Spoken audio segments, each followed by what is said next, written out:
महाभारत भारत का गौरवशाली इतिहास। हम कथा सुनाते पांडव सकल महान की। यह महाभारत है पुण्य कथा श्री भगवान की। जम्बू दीपे भरतखंडे आर्यावर्ते भारतवर्षे एक नगरी है विख्यात हस्तिनापुर नाम की। यह जन्म भूमि है पांडव सकल महान की। यह महाभारत है पुण्य कथा श्री भगवान की।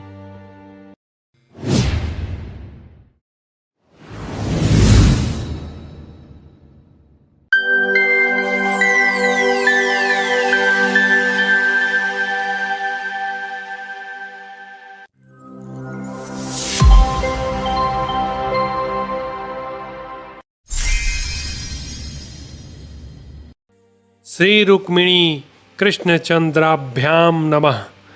महाभारत भारत का गौरवशाली इतिहास। द्रोण पर्व। जय श्री राम, जय सनातन संस्कृति, जय भारत। मित्रों, जरा हम लोग जो है वह जयद्रथ का वध इस प्रसंग का अध्ययन कर रहे हैं। महाभारत में आज एक बहुत महत्वपूर्ण मोड़ है और जहां भीमसेन और कर्ण का युद्ध होने वाला है और युद्ध का क्या परिणाम निकलता है उसे जानने के लिए मेरे साथ बने रहिए। तो मैं कथा का आरंभ करता हूं। भीमसेन और कर्ण का युद्ध। धृतराष्ट्र ने पूछा, संजय, इस प्रकार में किस समान गर्जना गंभीर स्वर से सिंहनाद करते हुए महाबली भीमसेन को किन वीरों ने रोका? मैं तो तीनों लोकों में किसी को ऐसा नहीं देखता जो क्रोध में भरे हुए भीमसेन के सामने युद्ध स्थल में खड़ा हो सके। भीम से बहुत डरता था कौरव लोग। संजय, मुझे ऐसा कोई वीर नहीं दिखाई देता जो काल के समान गदा उठाकर युद्ध की इच्छा रखने वाले भीमसेन के सामने समर भूमि में ठहर सके। जो रथ से रथ, हाथी से हाथी को मार सकता है, उस वीर पुरुष के सामने साक्षात इंद्र ही क्यों ना हो, कौन युद्ध के लिए खड़ा होगा? क्रोध में भरकर मेरे पुत्रों का वध करने की इच्छा वाले भीमसेन के आगे दुर्योधन के हित में तत्पर रहने वाले कौन कौन योद्धा खड़े हो सके? भीमसेन दावानल के समान है, मेरे पुत्र तिनकों के समान। उन्हें जला डालने की इच्छा वाले भीमसेन के सामने युद्ध के मुहाने पर कौन कौन से वीर खड़े हुए?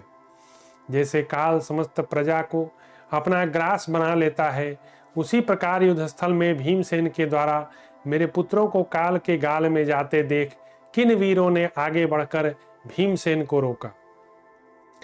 मुझे भीमसेन से जैसा भय लगता है वैसा न तो अर्जुन से, न श्री कृष्ण से, न सात्यकी से, न धृष्टद्युम्न से। संजय, मेरे पुत्रों को दग्ध करने की इच्छा से प्रज्वलित हुए भीम रूपा अग्नि देव के समान सामने कौन कौन सूरवीर डट सके, यह मुझे बताओ। क्योंकि भीम ही जी तो मार रहे थे सारे धृतराष्ट्र के पुत्रों को, इसीलिए भयभीत था धृतराष्ट्र। क्योंकि भीम ने जो है प्रतिज्ञा कर रखी थी कि मैं 100 कौरवों को अकेला ही मारूंगा। संजय ने कहा, राजन, इस प्रकार गरजते हुए महाबली भीमसेन पर बलवान कर्ण ने भयंकर सिंहनाद के साथ आक्रमण किया। अत्यंत अमरशील कर्ण ने रणभूमि में अपना बल दिखाने के लिए अपने विशाल धनुष को खींचते और युद्ध की अभिलाषा रखते हुए जैसे वृक्ष वायु का मार्ग रोकता है, उसी प्रकार भीमसेन का मार्ग अवरुद्ध कर दिया। वीर भीमसेन भी अपने सामने कर्ण को खड़ा देख अत्यंत कुपित हो उठे और तुरंत ही उसके ऊपर शान पर चढ़ाकर तेज किए हुए बाण बलपूर्वक छोड़ने लगे। कर्ण ने भी उन बाणों को ग्रहण किया और उनके विपरीत बहुत से बाण चलाए। उस समय कर्ण और भीमसेन के संघर्ष में विजय के लिए प्रयत्नशील होकर देखने वाले संपूर्ण योद्धाओं के शरीर कांपने से लगे। उन दोनों के ताल ठोकने की आवाज सुनकर तथा सम्रांगण में भीमसेन की ओर गर्जना सुनकर रथियों और घुड़सवारों के भी शरीर थरथर कांपने लगे। वहां आए हुए क्षत्रिय शिरोमणि योद्धा महामना पांडुनंदन भीमसेन के बार बार होने वाले घोर सिंहनाद से आकाश और पृथ्वी को व्याप्त मानने लगे। उस सम्रांगण में प्रायः संपूर्ण योद्धाओं के धनुष तथा अन्य शस्त्र हाथों से छूट छूट कर पृथ्वी पर गिर पड़े। कितनों के तो प्राण निकल गए। सारी सेना के समस्त वाहन संत्रस्त होकर मलमूत्र त्यागने लगे। उनका मन उदास हो गया। बहुत से भयंकर अपशकुन प्रकट होने लगे। राजन कर्ण और भीम के उस भयंकर युद्ध में आकाश गिद्धों, कौवों और कंकों से छा गया। तदनंतर कर्ण ने 20 बाणों से भीमसेन को गहरी चोट पहुंचाई। फिर तुरंत ही उनके सारथी को 5 बांधों से बिंध डाला। तब शीघ्रता करने वाले महायशस्वी भीमसेन ने भी हंसकर 64 बाणों द्वारा रणभूमि में कर्ण पर आक्रमण किया। राजन, फिर महाधनुर्धर कर्ण ने 4 बाण चलाए, परंतु भीमसेन ने अपने हाथ की फुर्ती दिखाती हुई झुकी गांठ वाले अनेक बाणों द्वारा अपने पास आने के पहले ही कर्ण के बाणों के टुकड़े टुकड़े कर दिए। तब कर्ण ने अनेकों बाण समूहों की वर्षा करके भीमसेन को आच्छादित कर दिया। कर्ण के द्वारा बारंबार आच्छादित होते हुए पांडुनंदन महारथी भीम ने कर्ण के धनुष को मुट्ठी पकड़ने की जगह से काट दिया और झुकी ही गांठ वाले बहुत से बाणों द्वारा उसे घायल कर दिया। तत्पश्चात भयंकर कर्म करने वाले महारथी सूतपुत्र कर्ण ने दूसरा धनुष लेकर उस पर प्रत्यंचा चढ़ाई और समर भूमि में भीमसेन को घायल कर दिया। तब भीमसेन को बड़ा क्रोध हुआ। उन्होंने वेग पूर्वक सूतपुत्र की छाती में झुकी हुई गांठ वाले 3 बाण धंसा दिए। भरतश्रेष्ठ ठीक छाती के बीच में गड़े हुए उन बाणों द्वारा कर्ण 3 शिखरों वाले ऊंचे पर्वत के समान सुशोभित हुआ। उन उत्तम बाणों से बिधे हुए कर्ण की छाती से बहुत रक्त गिरने लगा, मानो धातु की धाराएं बहने वाले पर्वत से गैरिक धातु प्रवाहित हो रहा हो। उस गहरे प्रहार से पीड़ित हो कर्ण कुछ विचलित हो उठा। फिर धनुष को कान तक खींचकर उसने अनेक बाणों द्वारा भीमसेन को बिंध डाला। तत्पश्चात उस पर पुनः सैकड़ों हजारों बाणों का प्रहार किया। सुदृढ़ धनुर्धर कर्ण के बाणों से पीड़ित हो भीमसेन ने एक छुरप के द्वारा तुरंत ही उसके धनुष की प्रत्यंचा काट दी। साथ ही उसके सारथी को एक भल्ल से मारकर रथ की बैठक से नीचे गिरा दिया। इतना ही नहीं, महारथी भीम ने उसके 4 घोड़ों के भी प्राण ले लिए। प्रजानाथ, उस समय कर्ण भय के मारे उस अश्वहीन रथ से कूदकर तुरंत ही वृषसेन के रथ पर जा बैठा। इस प्रकार बलवान प्रतापी भीमसेन ने रणभूमि में कर्ण को पराजित करके मेघ गर्जना के समान गंभीर स्वर से सिंहनाद किया। भीमसेन का वह महान सिंहनाद सुनकर उनके द्वारा युद्ध में कर्ण को पराजित हुआ जान राजा युधिष्ठिर बड़े प्रसन्न हुए। उस समय पांडव सेना सब ओर शंखनाद करने लगी। शत्रु सेना की शंख ध्वनि सुनकर आपके सैनिक भी जोर जोर से गर्जना करने लगे। राजा युधिष्ठिर ने युद्धस्थल में हर्ष के कारण अपनी सेना को शंख और बाणों की ध्वनि तथा हर्षनाद से व्याप्त कर दिया। इसी समय अर्जुन ने गांडीव धनुष की टंकार की और भगवान श्री कृष्ण ने पांचजन्य शंख बजाया, परंतु उसकी ध्वनि को तिरोहित करके गरजते हुए भीमसेन का भयंकर सिंहनाद संपूर्ण सेनाओं में सुनाई देने लगा। तदनंतर वे दोनों वीर एक दूसरे पर पृथक पृथक सीधे जाने वाले बाणों का प्रहार करने लगे। राधानंदन कर्ण मृदुता पूर्वक बाण चलाता था और पांडुनंदन भीमसेन कठोरता पूर्वक। महाराज, कुंती पुत्र भीमसेन के द्वारा कर्ण को बहुसंख्यक बाणों से पीड़ित हुआ देख दुर्योधन ने दुशासन से कहा, दुसल, देखो कर्ण संकट में पड़ा है, तुम शीघ्र उसके लिए रथ प्रस्तुत करो। राजा के ऐसा कहने पर दुसल कर्ण के पास दौड़ गया। फिर महारथी कर्ण दुसल के रथ पर आरूढ़ हो गया। उसी समय भीमसेन ने सहसा जाकर 10 बाणों से उन दोनों को घायल कर दिया। तत्पश्चात पुनः कर्ण पर आघात किया और दुसल का सिर काट लिया।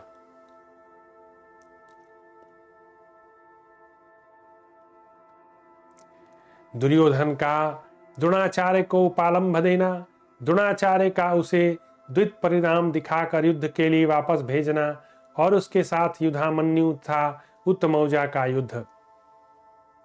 संजय कहते हैं, महाराज इस प्रकार वह सेना विचलित होकर भाग चली। अर्जुन सिंधुराज के वध के लिए आगे बढ़ गए और उनके पीछे सात्यकी तथा भीमसेन भी वहां जा पहुंचे।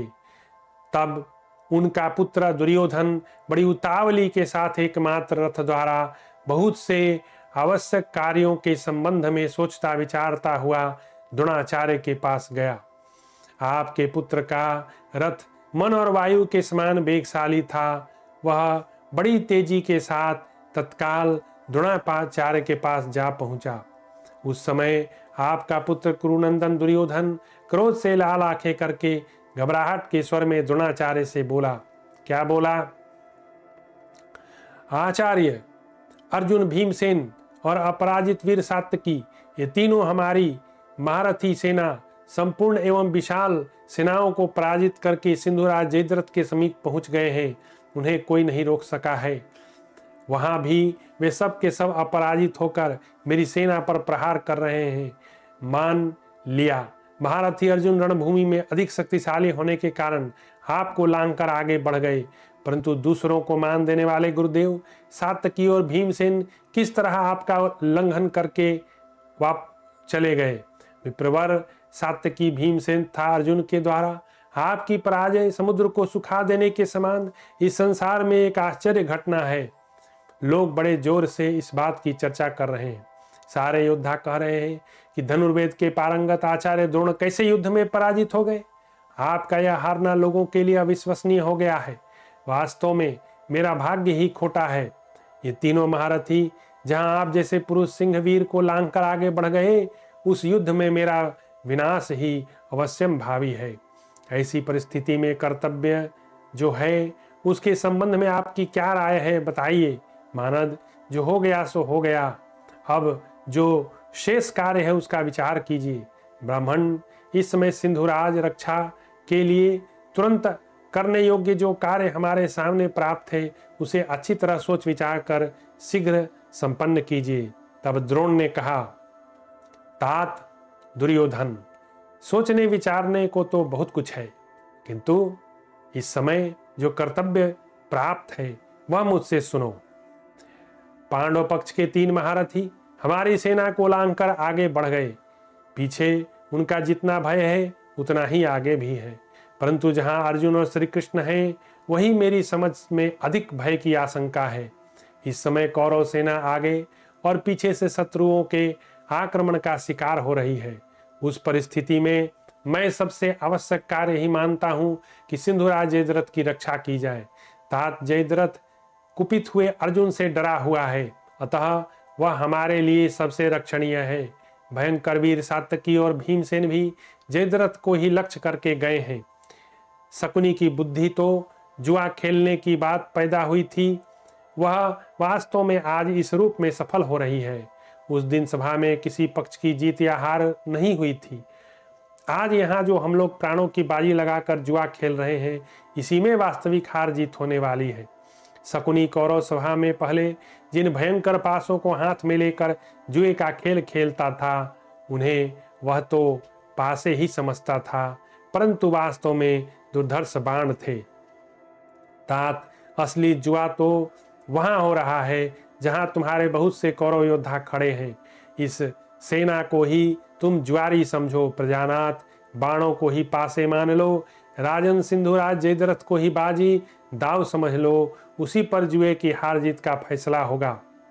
महाराज, सिंधुराज के ही जीवन की बाजी लगाकर शत्रुओं के साथ हमारी भारी दूत क्रीड़ा चल रही है। यहाँ तुम सब लोग अपने जीवन का मोह छोड़कर रणभूमि में विधि पूर्वक जयद्रथ की रक्षा करो। निश्चय ही उसी पर हम द्वित क्रीड़ा करने वालों की असली हार जीत निर्भर है।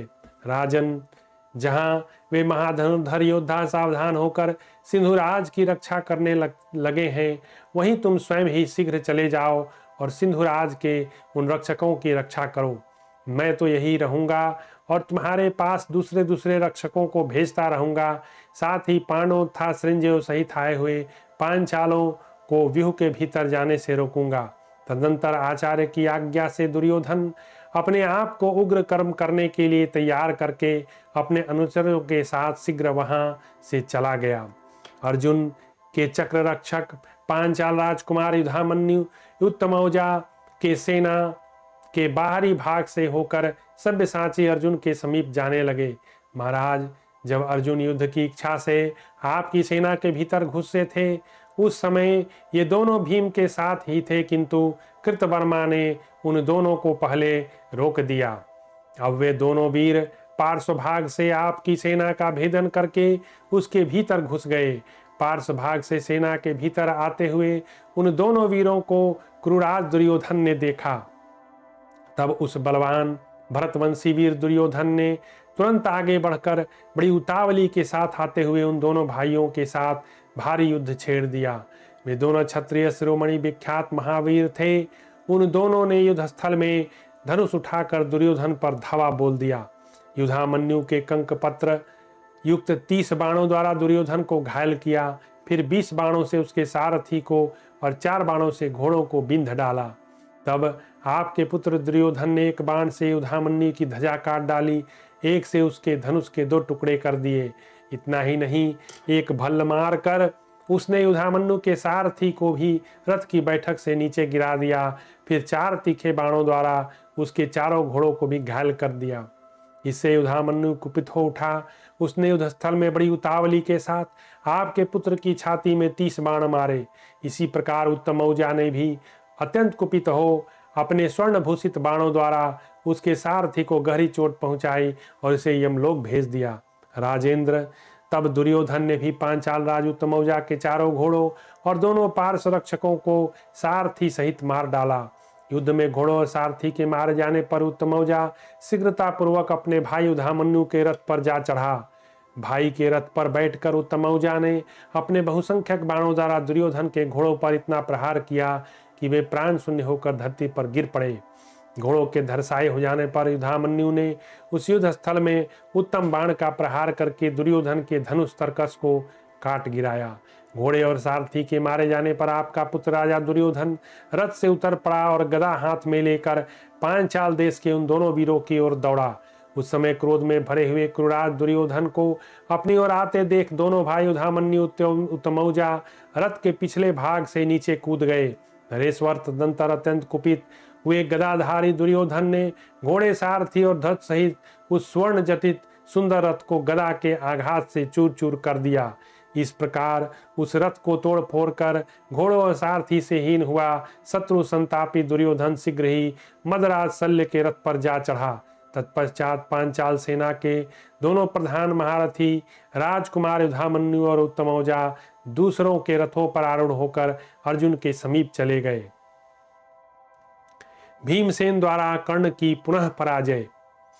सेना संजय कहते हैं, भरत श्रेष्ठ महाराज, इस प्रकार रोमांचकारी संग्राम छिड़ जाने पर जब सारी सेनाएं सब ओर से पीड़ित और व्याकुल हो गईं, तब राधानंदन कर्ण युद्ध के लिए पुनः भीमसेन के सामने आया।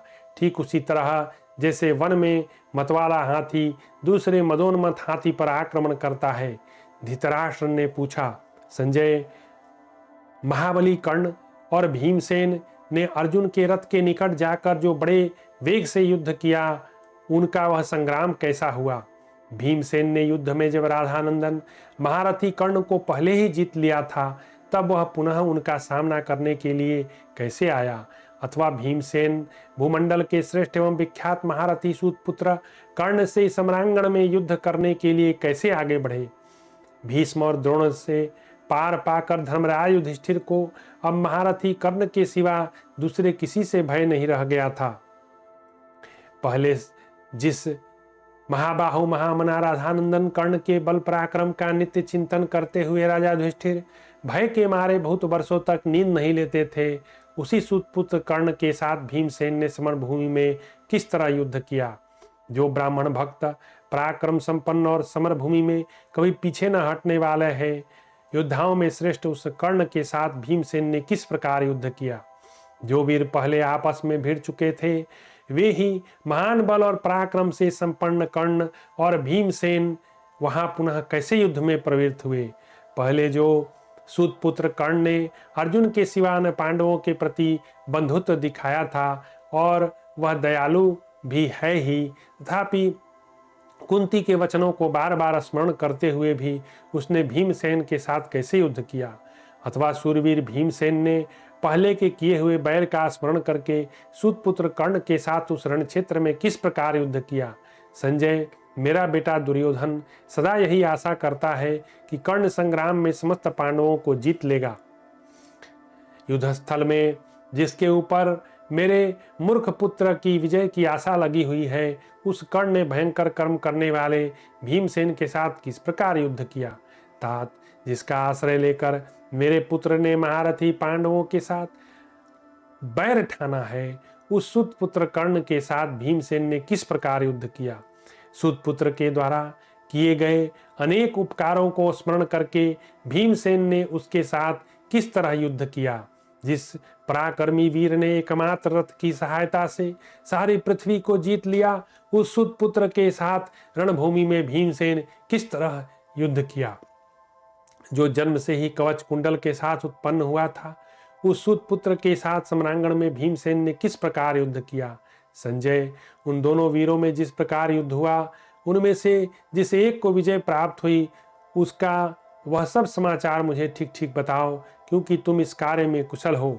तब संजय ने कहा, महाराज, भीमसेन ने रथियों में श्रेष्ठ राधापुत्र कर्ण को छोड़कर वहां जाने की इच्छा की जहां श्री कृष्ण और अर्जुन विद्यमान थे।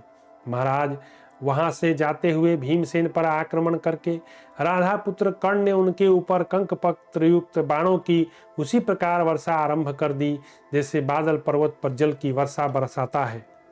बलवान अधिरथ पुत्र ने खिलते हुए कमल के समान मुख से हंसकर जाते हुए भीमसेन को युद्ध के लिए ललकारा। कर्ण ने कहा, भीमसेन, तुम्हारे शत्रुओं ने स्वप्न में भी नहीं सोचा था कि तुम युद्ध में पीठ दिखाओगे, परंतु इस समय अर्जुन से मिलने के लिए तुम मुझे पीठ क्यों दिखा रहे हो।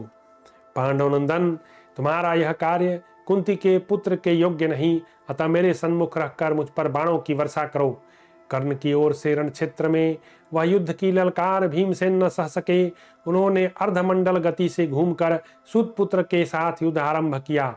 महायशस्वी भीमसेन ने संपूर्ण शस्त्रों के चलाने में निपुण कवचधारी तथा द्वैरथ युद्ध के लिए तैयार कर्ण के ऊपर सीधे जाने वाले बाणों की वर्षा करने लगे। कलह का अंत करने की इच्छा से महाबली भीमसेन कर्ण को मार डालना चाहते थे और इसलिए उसे बाणों द्वारा छत विछत कर रहे थे। वे कर्ण को मारकर उसके अनुगामी सेवकों का भी वध करने की इच्छा रखते थे। माननीय नरेश, शत्रुओं को संताप देने वाले पांडुनंदन भीमसेन कुपित हो अमरसवश कर्ण पर नाना प्रकार के भयंकर बाणों की वर्षा करने लगे। उत्तम अस्त्रों का ज्ञान रखने वाले सूतपुत्र कर्ण ने अपने अस्त्रों की माया से मतवाले हाथी के समान मस्ती से चलने वाले भीमसेन की उस बाण वर्षा को ग्रस लिया। महाबाहो, महाधनुर्धर बलवान कर्ण अपनी विद्या द्वारा आचार्य द्रोण के समान यथावत पूजित हो रणक्षेत्र में विचरने लगा। राजन, क्रोधपूर्वक युद्ध करने वाले कुंती पुत्र भीमसेन की हंसी उड़ाता हुआ सा कर्ण उनके सामने जा पहुंचा। कुंती कुमार भीम युद्ध स्थल में कर्ण की उस हंसी को सह न सके। सब ओर युद्ध करते हुए समस्त वीरों को देखते देखते बलवान भीमसेन ने कुपित हो सामने आए हुए कर्ण की छाती में वत्सदंत नामक बाणों द्वारा उसी प्रकार चोट पहुंचाई जैसे महावत महान गजराज को अंकुशों द्वारा पीड़ित करता है। तत्पश्चात विचित्र कवच धारण करने वाले सूतपुत्र को शान पर चढ़ाकर तेज किए हुए स्वर्णमय पंख वाले तथा अच्छी तरह छोड़े हुए 21 बाणों द्वारा पुनः छत विछत कर दिया। उधर कर्ण ने भीमसेन के सेना सोने की जालियों से आच्छादित हुए वायु के समान वेगशाली घोड़ों को 5-5 बाणों से बेध दिया। राजन, तदनंतर आधे निमेष में ही भीमसेन के रथ पर कर्ण द्वारा बाणों का जाल सा बिछाया जाता दिखाई दिया। महाराज, वहां कर्ण के धनुष से छूटे हुए बाणों द्वारा उस समय रथ, ध्वज और सारथी सहित पांडुनंदन भीमसेन आच्छादित हो गए। कर्ण ने 64 बाण मारकर भीमसेन के सुदृढ़ कवच की धज्जियां उड़ा दी। फिर कुपित होकर उसने मर्म भेदी नराचों से कुंती कुमार को अच्छी तरह घायल किया। महाबाहो भीमसेन कर्ण के धनुष से छूटे हुए उन बाणों की कोई परवाह न करके बिना किसी घबराहट के सूत पुत्र के इतने समीप पहुंच गए मानो उससे सटे जा रहे हों। महाराज कर्ण के धनुष से छूटे हुए विषधर सर्प के समान भयंकर बाणों को अपने शरीर पर धारण करते हुए भीमसेन रणक्षेत्र से व्यथित नहीं हुए। तत्पश्चात अच्छी तरह तेज किए हुए 32 तीखे भल्लों से प्रतापी भीमसेन ने सम्रांगण में कर्ण को भारी चोट पहुंचाई। उधर कर्ण जयद्रथ के वध की इच्छा वाले महाबाहो भीमसेन पर अनायास से बाणों की वर्षा करने लगा। राधानंदन कर्ण तो भीमसेन पर कोमल प्रहार करता हुआ रणभूमि में उनके साथ युद्ध करता था, परंतु भीमसेन पहले के बैर को बार बार स्मरण करके क्रोधपूर्वक उसके साथ जूझ रहे थे। शत्रुओं का नाश करने वाले अमरशील भीमसेन कर्ण द्वारा दिखाई जाने वाली कोमलता ढिलाई को अपने लिए अपमान समझकर उसे सह न सके। अतः उन्होंने तुरंत ही उस पर बाणों की वर्षा आरंभ कर दी। युद्ध स्थल में भीमसेन के द्वारा चलाए हुए वे बाण गूंजते हुए पक्षियों के समान वीर कर्ण पर सब ओर पड़ने लगे। भीमसेन के धनुष से छूटे हुए चमचमाती हुई धार वाले स्वर्णमय पंखों से सुशोभित उन बाणों ने राधानंदन कर्ण को उसी प्रकार ढक दिया जैसे फतिंगे आग को आच्छादित कर देते हैं। भरतवंशी नरेश इस प्रकार सब ओर से बाणों द्वारा आच्छादित होते हुए रथियों में श्रेष्ठ कर्ण ने भी भीम पर भयंकर बाण वर्षा आरंभ कर दी, परंतु समरभूमि में शोभा पाने वाले कर्ण के उन वज्रोपम बाणों को भीमसेन ने अपने पास आने से पहले ही भल्लों द्वारा काट गिराया। भरतनंदन शत्रुओं का दमन करने वाले सूर्यपुत्र कर्ण ने युद्ध में पुनः बाण वर्षा करके भीमसेन को ढक दिया। भारत उस समय युद्ध स्थल में बाणों से घिरे हुए शरीर वाले भीमसेन को सब लोगों ने कंटकों से युक्त शाही के समान देखा। वीर भीमसेन ने कर्ण के धनुष के से छूटे हुए शिला पर तेज किए हुए स्वर्ण पंख युक्त बाणों को भी सम्रांगण में अपने शरीर पर उसी प्रकार धारण किया था जैसे अंशुमाली सूर्य अपने किरण को धारण करते हैं। भीमसेन का सारा शरीर खून से लथपथ हो गया। वे वसंत ऋतु में खिले हुए अधिकाधिक पुष्पों से संपन्न अशोक वृक्ष के समान सुशोभित हो रहे थे। महाबाहो भीमसेन रणभूमि में विशाल बाहु कर्ण के उस चरित्र को न सह सके। उस समय क्रोध से उनके नेत्र घूमने लगे। उन्होंने कर्ण पर 25 नराज चलाए। उनके लगने से कर्ण चिपे हुए पैरों वाले विषैले सर्पों से युक्त श्वेत पर्वत के समान जान पड़ता था। फिर देवोपम पराक्रमी भीम ने अपने शरीर की परवाह न करने वाले सूत पुत्र को उसके मर्म स्थानों में 6 और 8 बाण मारकर घायल कर दिया। इसके बाद हंसते हुए से प्रतापी भीमसेन ने दूसरा बाण मारकर तुरंत ही कर्ण के धनुष को काट दिया। फिर शीघ्रतापूर्वक बाणों का प्रहार करके उसके चारों घोड़ों सारथी को मार डाला। साथ ही सूर्य की किरणों के समान तेजस्वी नराचों से कर्ण की छाती में भारी आघात किया। जैसे सूर्य की किरणें बादलों को भेद कर सब ओर फैल जाती हैं, उसी प्रकार भीमसेन ने बाण कर्ण के शरीर को छेद कर शीघ्र ही धरती में समा गए। यद्यपि कर्ण को अपने पुरुषत्व का बड़ा अभिमान था, तो भी भीमसेन के बाणों से घायल हो धनुष कट जाने पर रथहीन होने के कारण वह बड़ी भारी घबराहट में पड़ गया और दूसरे रथ पर बैठने के लिए वहां से भाग निकला। तो आज की कथा हम यहीं समाप्त करते हैं और अभी भीमसेन और कर्ण का युद्ध बाकी है, वो हम लोग कल देखेंगे। जय श्री राम।